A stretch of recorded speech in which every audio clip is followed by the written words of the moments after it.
Well, hello, friends. Today I want to talk about something that's very important for every writer, and that is research. I'm sure you've heard that authors research things, and maybe as a writer, you've never done it yourself, and you start to wonder to yourself, and I know I did, certainly when I started out, am I missing something? Is there something wrong with the way I write because I'm not researching what I'm writing about?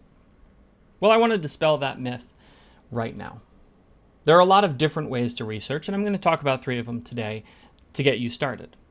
The first and easiest is just Google stuff. I mean, we have just a tremendous amount of knowledge at our fingertips thanks to the World Wide Web.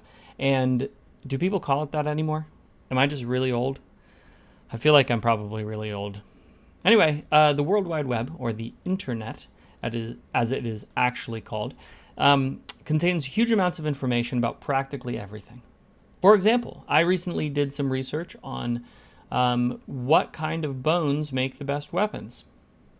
And not having access to dragon bone, because the fantasy world that I was writing in doesn't have dragons, as far as anybody knows, I had to decide between a human bone and an animal bone. And it was fascinating diving into the relative hardness and rigidity and tensile strength of different kinds of bones.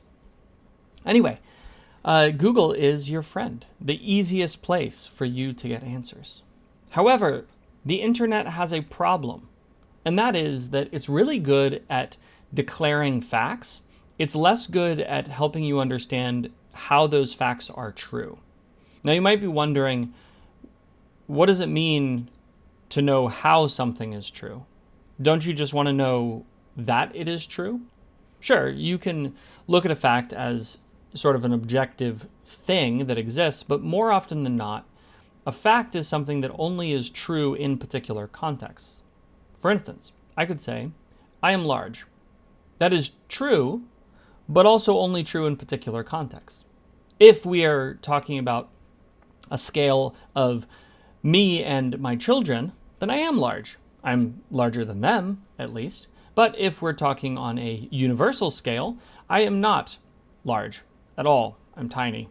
I'm very small. So understanding how something is true, or in what context it is true, is really what starts to differentiate the expert from the novice. So if you're doing research through Google, you want to be focusing on understanding not just the actual fact itself, but the context around the fact. There's another level of understanding, though, of research that you can do, and that is to go and interview people who have actually experienced or know a lot about the subject you want to write about. This is especially helpful when it comes to things like character struggle. Any sort of conflict or any sort of difficult event that a character could go through has probably been experienced by somebody. Let's say you want to write about war, and you're really curious about the effect of war on combatants. You could just imagine it. You could type into Google, how does war affect combatants? Or you could go find somebody in your community who has been affected because they've fought in a war, and then ask them about their experience. And obviously, that experience is just going to be one perspective, but the more people you interview, the more people you engage with about this specific subject, the more you're going to understand the nuances of it. You're going to understand how personality plays a role in human response. You're going to start to understand how the kind of war impacts the response. It's very different to hunker down in a trench as machine guns are rattling overhead and bombs are going off spreading mustard gas, compared to crawling through a jungle fearing that you're going to hit a booby trap. Or maybe charging across a field, facing people who have similar weapons to you. All of these things are different. All of these kinds of wars impact people differently. And it's not just with war, it's with everything. Family dynamics, for instance, are drastically different across people's experience. And so if you're writing about a family dynamic, that you haven't personally experienced, go find somebody who has and talk to them. Get their understanding of it. That's going to help you communicate more clearly. And then the third, and in my opinion, most often overlooked kind of research you can do as an author is to go and experience it yourself. Now, a caveat, if you're writing about something traumatic, don't go and experience it yourself. You don't need to add trauma to your life for the sake of your art. Absolutely not. Go and interview somebody. But if it's something else, if you want to understand how it feels to create a particular thing, go try creating it. If you want to understand what it's like to live in a certain place or to do a certain job, go experience it.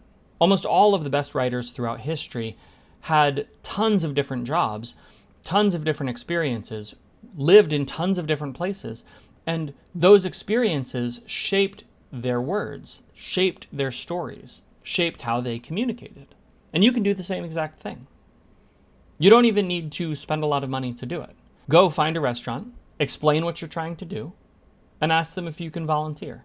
Spend a couple of days helping out.